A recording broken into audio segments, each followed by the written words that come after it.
ஐயா வணக்கம் ஐயா. வணக்கம் ஐயா உங்க பேர் என்னங்க ஐயா? என் பேர் மந்திரிங்க. ஐயா இப்ப தென்னை மரம் பாத்தீங்கன்னா இந்த மாதிரி குருத்து ஒடிஞ்சு கீழே தொங்கிட்டு இருக்குது. நீங்க தென்னை மரம் எத்தனை வச்சிருக்கீங்க இது வரைக்கும்? நான் ஒரு 10 கட்டை வச்சிருக்கிறேங்க. என்னன்னு தெரியலங்க, அப்படி குருத்து ஒடிஞ்சு கீழே தன்னை போல அதே தொங்கி போச்சு. இந்த மரம் வச்சு எத்தனை வருஷம் இருக்கும்? இது வச்சு ஒரு 5 வருஷத்துக்கு 4 வருஷம் 5 வருஷம் ஆகிக்குங்க. இந்த மரம் எப்படிங்க, ஹைபிரிட் மரமா இல்ல பாரம்பரிய மரம் தான்? மரத்துல இருந்து நெத்த எடுத்து போட்டு முளைக்கு போட்டு வச்சிருந்தாங்க.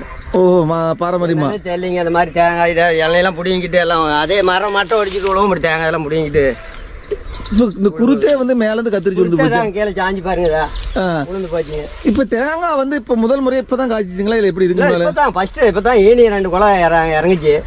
இறங்கணும் அப்படி குருத்து எப்படி சாஞ்சி கீழே உளுந்து போச்சுங்க. குளம் 2 குளம் தொங்கிட்டு இருக்குதுங்க. குருத்து கீழே ஒடிச்சுக்கிட்டு உளுந்து போச்சுங்க. இப்ப சொல்ல போனா இந்த தென்னை மரத்தினால உங்களுக்கு மிகப்பெரிய பாதிப்பு தான். வச்சு கொண்டாடுறதுக்கு 4-5 வருஷம் ஆகும். திருப்பி இதை வச்சு கொண்டாந்து ஆலிப்பமாகி இது பழம் நம்மளுக்கு பழம் தரத்துள்ள.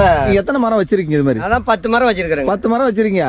சரிங்க. மரத்துல இந்த மரம் அப்படி ஒடிச்சிட்டு முதல் மரமா அப்படி ஆயிடுச்சு. இப்ப எல்லா மரம் இந்த மாதிரி போயிட்டு நீங்க என்ன பண்ண போறீங்க? முதல் மரம் போயிட்டா ஒண்ணும் பண்ண முடியாதுங்க. திருப்பி வச்சு கொண்டாடுறதுக்கு 4-5 வருஷம் ஆகும். அதுவும் வந்து வருதா இல்ல திருப்பி இந்த மாதிரி ஆகுதா என்னன்னே தெரியலங்க. நீங்க பார்த்து அதை என்ன நோயின்னு சொன்னா தான் பரவாயில்ல. இப்ப இது சம்பந்தமா நீங்க தோட்டக்கலையில நீங்க ஏதாவது கேட்டீங்களா? கேட்டு பாக்குறதுங்கய்யா? நம்ம போய் கேட்கலீங்க.